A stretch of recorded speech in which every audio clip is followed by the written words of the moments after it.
গত শুক্রবার গভীর রাতে সদর উপজেলার ভবানীগঞ্জ ইউনিয়নের চরমনসা গ্রামের সুতারগোপ্তা এলাকায় বিএনপি নেতা বেলাল হোসেনের ঘরে আগুন লাগে। এতে তার 7 বছর বয়সী মেয়ে আয়েশা আক্তার পুড়ে মারা যায়। দগ্ধ হন বেলাল হোসেন ও তার দুই কন্যা বিথি আক্তার ও স্মৃতি আক্তার। গুরুতর আহত দুই মেয়েকে ঢাকার জাতীয় বার্ন ইনস্টিটিউটে পাঠানো হয়েছে।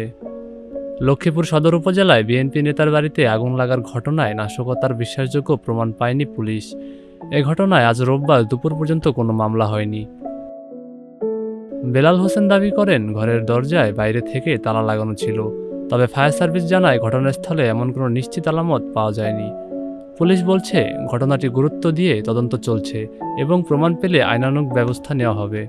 পুলিশ ও ফায়ার সার্ভিস আরও জানিয়েছে, প্রাথমিক তদন্তে দরজায় তালা লাগিয়ে পরিকল্পিতভাবে আগুন দেওয়ার নির্ভরযোগ্য আলামত পাওয়া যায়নি।